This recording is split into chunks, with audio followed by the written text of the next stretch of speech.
We're here because what happens in the Indo-Pacific will, more than any other region, shape the trajectory of the world in the 21st century. The Indo-Pacific is the fastest growing region on the planet. It accounts for 60% of the world economy, 2/3 of all economic growth over the last 5 years. It's home to more than half the world's people, 7 of the 15 biggest economies. And it's magnificently diverse, more than 3,000 languages, numerous faiths stretching across 2 oceans and 3 continents. Even a single country like Indonesia is home to a rich patchwork that's hard to distill, except for its variety. And this nation's motto holds, Bhinneka Tunggal Ika, unity in diversity, which sounds pretty familiar to an American. In the United States, we say, e pluribus unum, out of many one. It's the same idea. The United States has long been, is, and always will be an Indo-Pacific nation. This is a geographic fact. From our Pacific coast states to Guam, our territories across the Pacific. And it's a historical reality, demonstrated by our 2 centuries of trade and other ties with the region. Today, half of the United States' top trading partners are in the Indo-Pacific.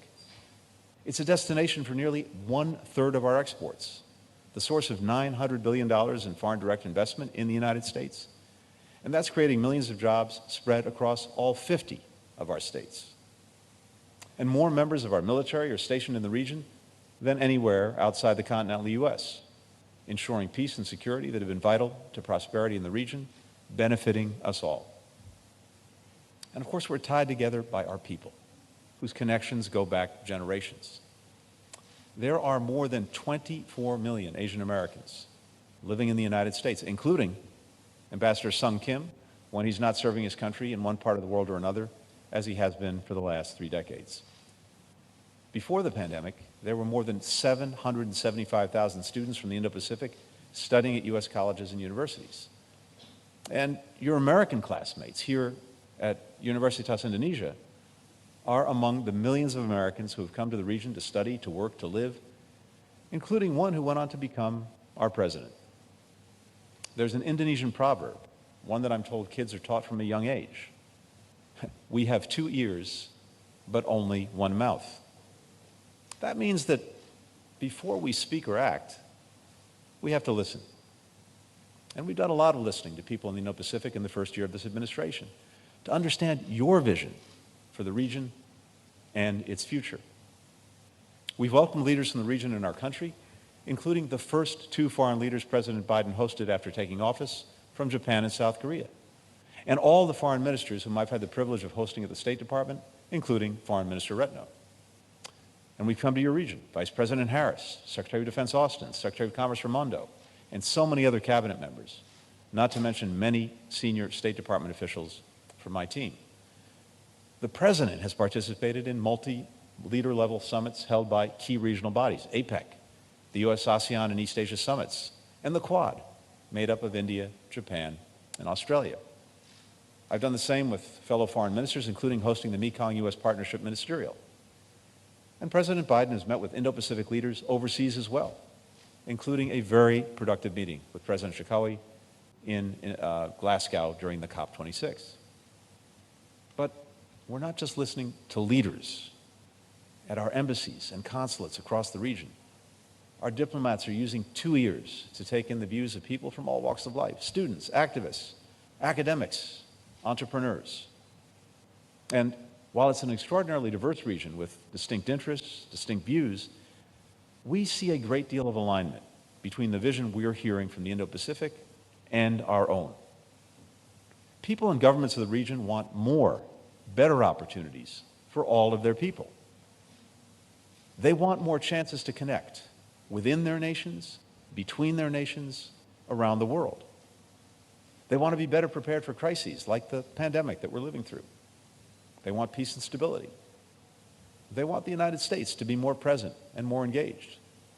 And above all, they want a region that is more free and more open. So what I'd like to do today is to try to set out that shared vision and how together we're going to work to make it a reality.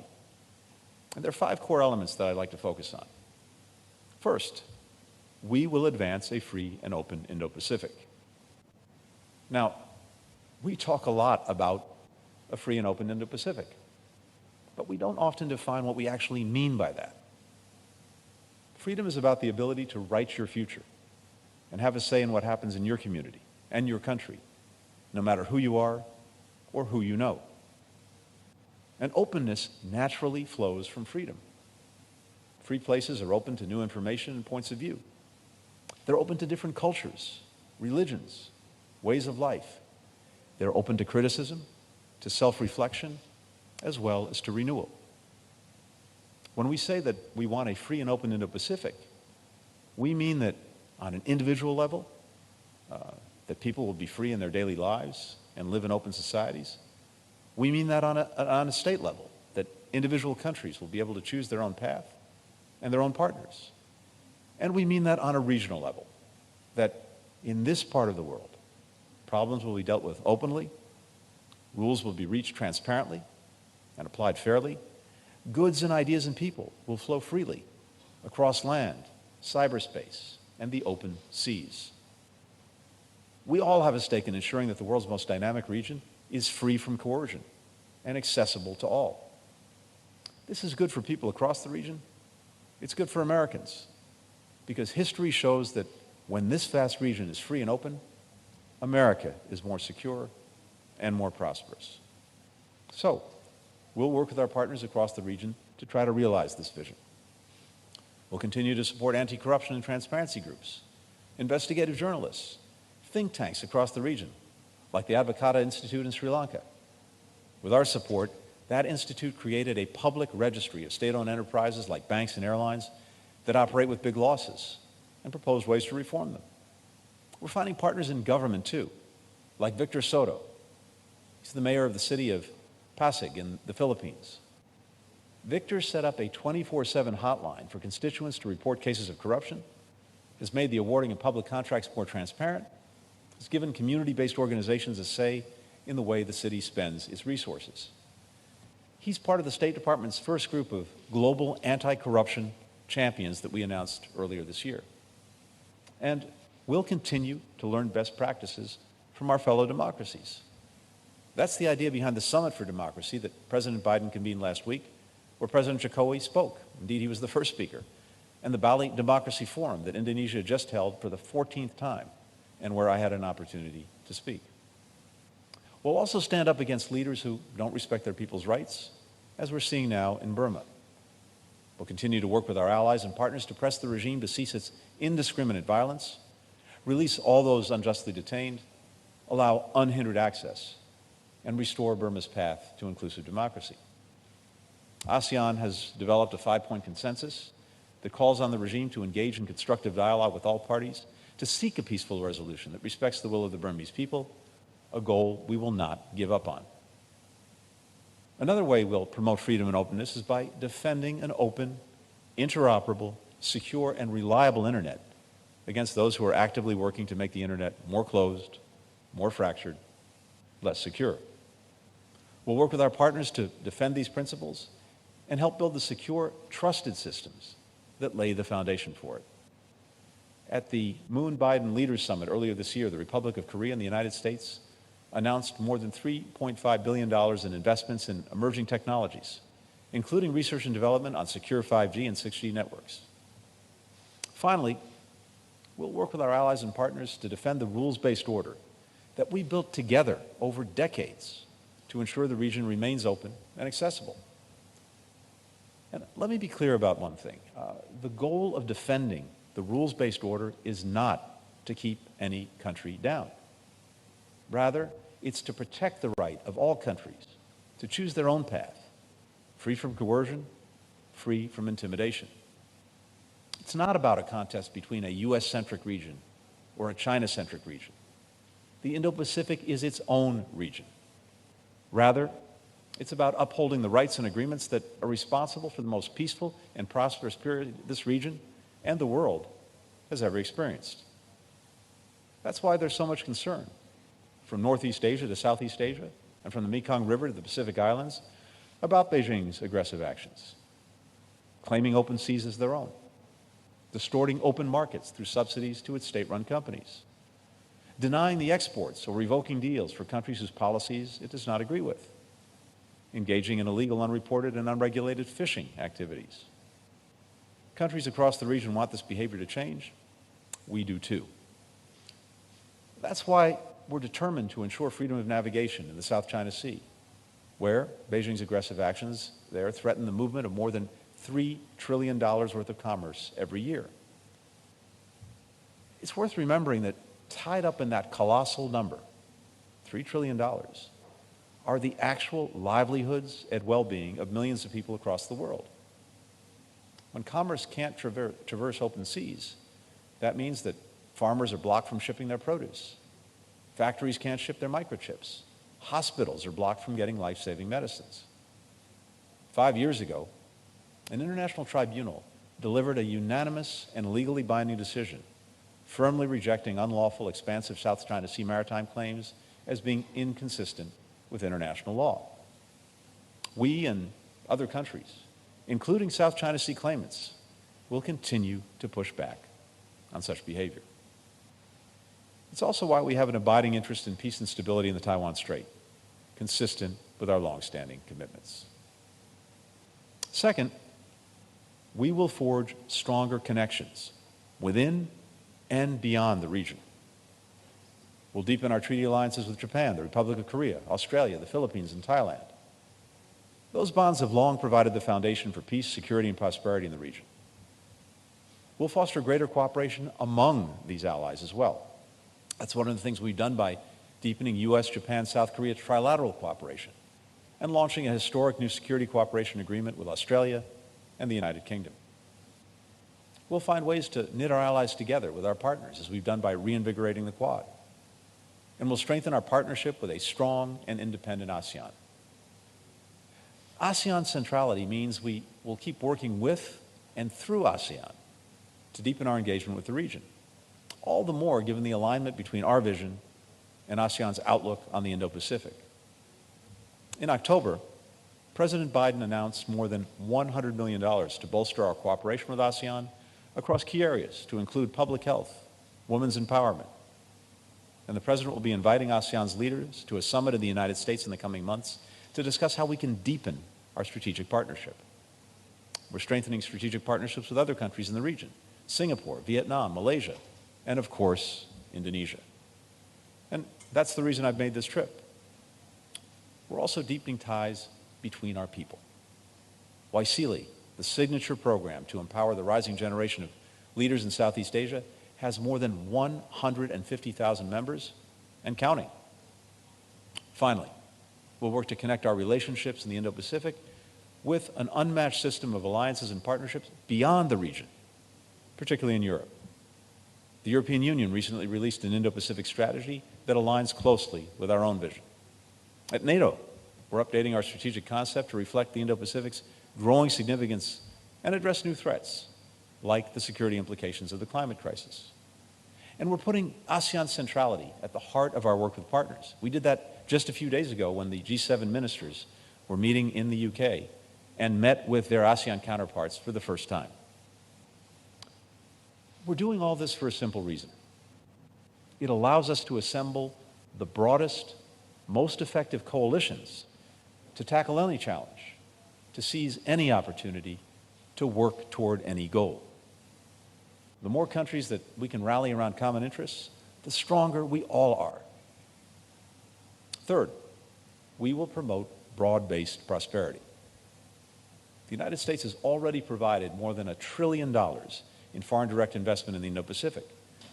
The region's told us loud and clear that it wants us to do more. We intend to meet that call. At President Biden's direction, we're developing a comprehensive Indo-Pacific economic framework to pursue our shared objectives, including around trade and the digital economy, technology, resilient supply chains, decarbonization and clean energy, infrastructure, worker standards, and other areas of shared interest. Our diplomacy will play a key part. We'll identify opportunities that American firms aren't finding on their own and make it easier for them to bring their expertise and their capital to new places and new sectors. Our diplomatic posts, our embassies across the Indo-Pacific are already leading on this, and we're going to surge capacity so that they can do more. More than 2,300 business and government leaders from the region joined me for this year's Indo-Pacific Business Forum, which we co-hosted with India, and where we announced nearly $7 billion in new private sector projects.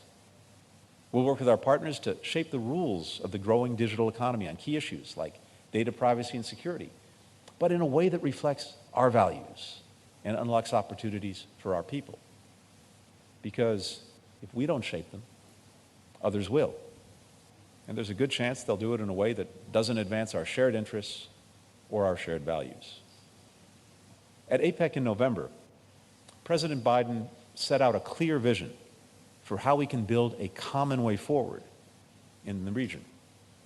On digital technologies, he talked about the need for an open, interoperable, reliable, and secure internet, and our strong interest in investing in cybersecurity and developing digital economy standards that will position all of our economies to compete in the future.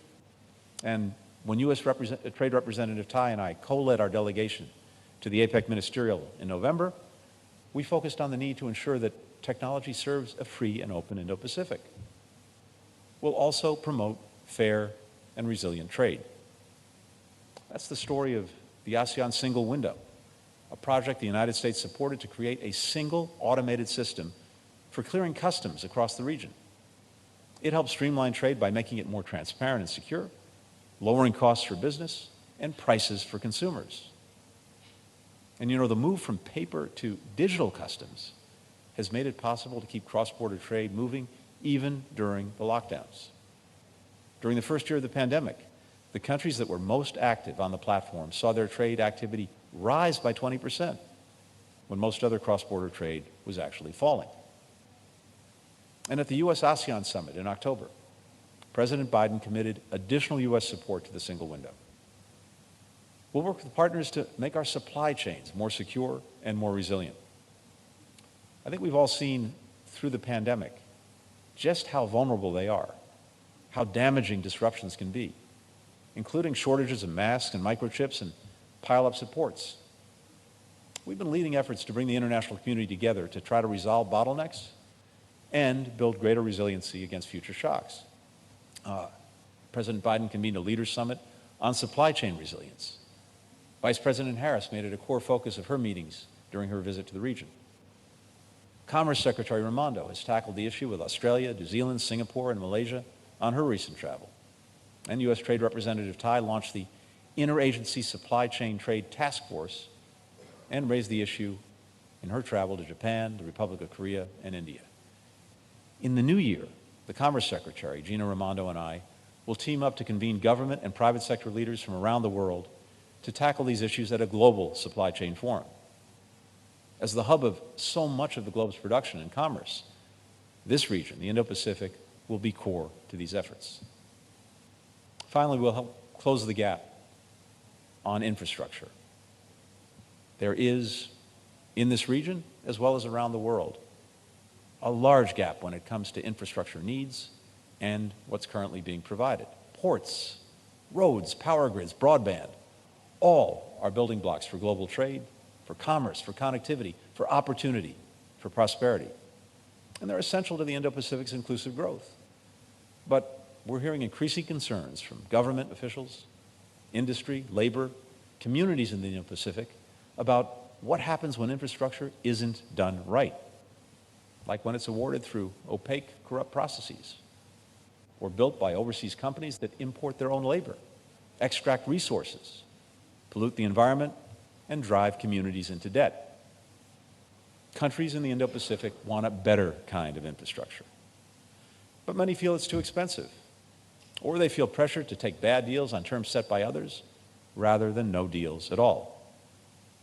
So, we will work with countries in the region to deliver the high-quality, high-standards infrastructure that people deserve. In fact, we're already doing that.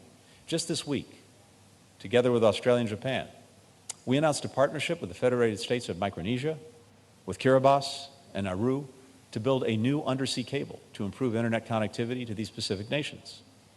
And since 2015, the members of the Quad have provided more than $48 billion in government-backed financing for infrastructure for the region. This represents thousands of projects across more than 30 countries, from rural development to renewable energy, that benefits millions of people. The Quad recently launched an infrastructure coordination group to catalyze even more investment. And it's looking to partner with Southeast Asia on infrastructure and many other shared priorities. The United States will do more than that. Build Back Better World, which we launched with our G7 partners in June, is committed to mobilizing hundreds of billions of dollars in transparent, sustainable financing over the coming years. And together with Australia and Japan, we launched the Blue Dot Network to start certifying high-quality infrastructure projects that meet the benchmarks developed by the G20, the OECD, and others, and to attract additional investors. Fourth, we will help build a more resilient Indo-Pacific. The COVID-19 pandemic and the climate crisis have underscored the urgency of that task. The pandemic has taken the lives of hundreds of thousands of people across the region, including more than 143,000 men, women, and children here in Indonesia. It's also inflicted a massive economic toll, from shuttered factories to the halt of tourism. The United States has been there with the people of this region at every step, even as we battle the pandemic at home. Of the 300 million doses of safe, effective vaccines that the United States has already distributed worldwide, we've sent more than 100 million doses to the Indo-Pacific. And over 25 million of those have come here, to Indonesia. By the end of next year, we will have donated more than 1.2 billion doses to the world. And we've provided over $2.8 billion in additional assistance to the region to save lives, including $77 million here in Indonesia for everything from personal protective equipment to medical oxygen for hospitals. And we've been providing this aid free of charge with no strings attached. By making most of these donations through COVAX, we've ensured that they're distributed equitably, based on need, not on politics. At the same time, we're working together with our partners to end the pandemic. The Quad Vaccine Partnership is playing a key part in that. We're working together to finance, to manufacture, to distribute, and put as many shots in arms as quickly as possible. Individual countries are stepping up. India recently committed to produce an additional 5 billion doses by the end of 2022. The Republic of Korea and Thailand are ramping up their production as well. We're rallying the private sector to our side. At a ministerial that I convened last month, we launched something called the Global COVID Corps. It's a coalition of leading companies that will provide expertise, tools, and capabilities to support logistics and vaccine efforts in developing countries, including the last mile. And that's critical for actually getting shots into arms. This is what we're seeing increasingly around the world, where the production of vaccines has increased. They're getting out there, but then they are not getting into arms because of the last mile difficulties, the logistics that need to be solved. And that's exactly what we're focusing on. At the same time, as we fight the virus, we're building the health systems back better in the Indo-Pacific, around the world, to prevent, detect, and respond to the next pandemic. And the thing is, we actually know how to do this. The United States has been working with partners to strengthen health systems in the region for decades. In ASEAN alone, we've invested more than $3.5 billion in public health over the past 20 years. And we have a lot to show for it, both in significant improvements to public health and also in deep relationships that we've built on the ground. As part of our support for ASEAN, President Biden recently announced that we'll provide $40 million for the U.S.-ASEAN Health Futures Initiative. And that's going to accelerate joint research, strengthen health systems, train a rising generation of health professionals. We're also supporting the development of an ASEAN public health emergency coordination system. That's going to help countries in the region coordinate their response to future health emergencies. And the first Southeast Asian regional office of the U.S. Centers for Disease Control and Prevention, which we opened in Hanoi this summer, is already supporting these efforts on the ground.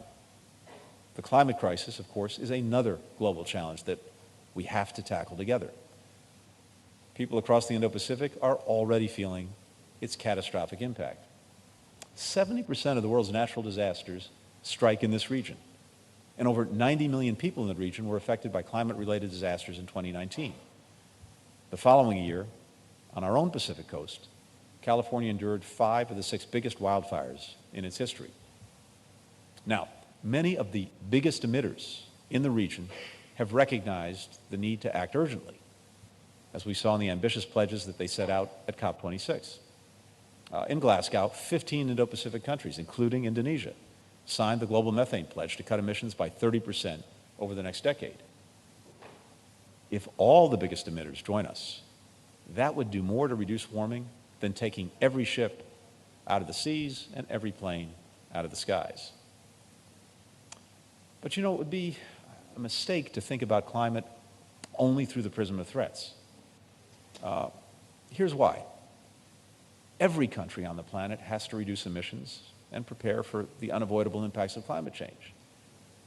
And that necessary transformation to new technologies and new industries also offers a once-in-a-generation opportunity to create new, good-paying jobs. We believe that opportunity runs through the Indo-Pacific, and we're already working with our partners to seize it. In the last 5 years alone, the United States has mobilized more than $7 billion in renewable energy investments in the region. As we step up our efforts, we're bringing to bear the unique constellation of partnerships that we built up. Multilateral organizations and advocacy groups, businesses and philanthropies, researchers and technical experts.